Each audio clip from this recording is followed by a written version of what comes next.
rather than just like a monostructural thing where we're doing like interval running, we're gonna actually incorporate a movement, and it's gonna be way more fun and more difficult, but that's okay, you'll love it. All right, so for our warm-up today, we are gonna start out with a 10-minute EMOM. EMOM every minute on the minute. You guys have 2 movements to alternate between. The first movement is going to be 40 seconds of shuttle runs. Actually, I'm sorry, that's going to be on the even minutes, but we'll demo that one first because that's how it's written. So you have 40 seconds of shuttle runs, then 20 seconds of rest. Shuttle run, Meredith is going to demo that for me. You're going to go from one side to the other, tap, 3 points of contact. Good.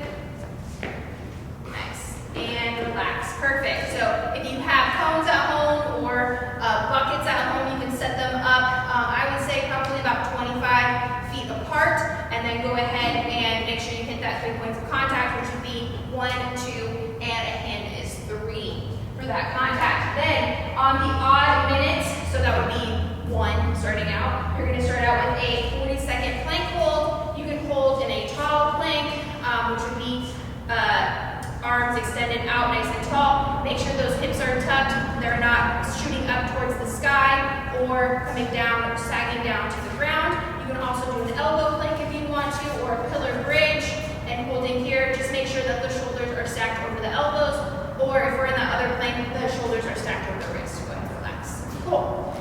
So go ahead, set up your timing app for an EMOM. And you guys can go ahead and get started. Once you're done, go ahead and push play again, and then we'll go through the next piece. So right now, go ahead and hit pause. Cool. All right, for our, I'm not gonna say strength piece because it's not a strength piece, it's a conditioning piece today. We're gonna go for our first part. It's going to be every 4 minutes for 6 sets. You guys have 12 alternating devil's press. So, single arm devil's press, sorry. So with that single arm devil's press, Meredith is gonna demo with a lightweight first on how it's done. So she has 1 dumbbell, she's gonna pop herself down into a burpee. She's gonna bring herself back up, take that single dumbbell, swing it through, and then all the way up overhead. Now it's alternating, so you can bring that dumbbell down, switch hands in the air, and then bring it back down into a burpee. Now she has her other hand ready to go. Swing it up, all the way up overhead. Or you can bring it and switch it to the other side, drop it down, and then bring it up. So either way is okay for doing those devil's press. You have 12 alternating, so that would be 6 each side. Now, the way that this workout is structured, you are gonna have a ton of rest. And we don't want you to get bored, so we're gonna go ahead and give you some goals to think about while you're doing that workout. So on this workout, there's 2 different ways that you can do it, and it's gonna depend based on the weight that you have at home. If you have a lighter weight at home, so right now we have like a 10-pound dumbbell, if it's light for you, so like a 20, a 15, something like that. Even if you normally use like a 45 or a 15 class and you have a 35 on hand, that'll work as well. You're gonna wanna do these as fast as you possibly can, because then you will earn your rest. You're gonna have about 3 minutes to recover, and then you'll be ready to go for that next set. Now, if you have a heavier weight on hand, like we have right here is gonna be a 45, it's gonna take you a little bit longer to get through those 12 reps. So we're gonna go a 1-to-1 ratio. So 1-to-1 work to 1 rest ratio, AKA 2 minutes to get that work completed, and then 2 minutes to rest should be enough recovery for you to get back onto your next set.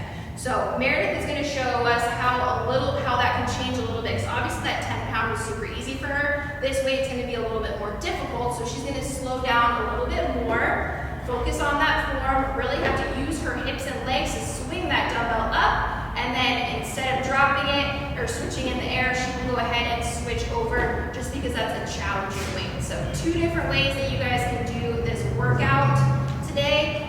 Make sure you put in the notes which way you chose to do it, and which way you felt worked the best for you. So this can either work on your cardio conditioning, or it can work on a little bit more strength and working through conditioning with a heavy weight, which is always fun. know? Cool. All right, go ahead. This is going to take you about 24 minutes to get through. So every 4 minutes for 6 sets.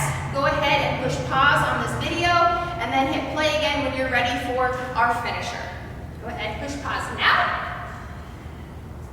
All right. We have our finisher coming up. We are going to go through a Tabata. We are alternating through 2 movements.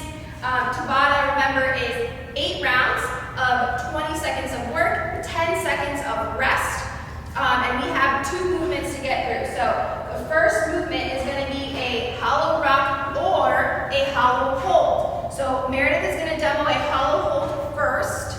So she's going to go ahead, squeeze her core, push that lower back into the ground. Her shoulder blades are off the ground, her feet are nice and straight, and toes are pointed, and she is reaching to the opposite ends of the room. Go ahead, relax. The more advanced movement, once you have that one under control, is going to be adding a little rock to it. It's called a hollow rock. Now, when she does this movement, make sure you watch how both her feet and her arms are connected as one as she's rocking back and forth. Good. Nice. Her shoulder blades will still be off the ground unless her feet are going up, and then vice versa. Go ahead, relax. Good. So those are our 2 options there. Now, for scaling options, as you guys get tired for that hollow hold, you'll go ahead and either pull your knees in, so hold. You'll either pull your knees in towards your chest, but still keeping those shoulder blades off of the ground, or you can have those legs extended out, and then go ahead and bring the hands down towards your hips. That'll help crunch up your shoulders, and then you can hold there. Go ahead, relax. Perfect. Then the second movement we are going to be alternating with is going to be a dead bug. They're going to be alternating dead bugs, so just go for that 20 seconds. So either option one, you can have your legs straight, pull those toes towards your face, and then you're going to go opposite hand, opposite leg extends out, and then brings it back, and then switch. So that will be what you do for 20 seconds. Or the other option is going to be that bent knee, toes are still pulling towards your shins, and then you can kick out, bring it back,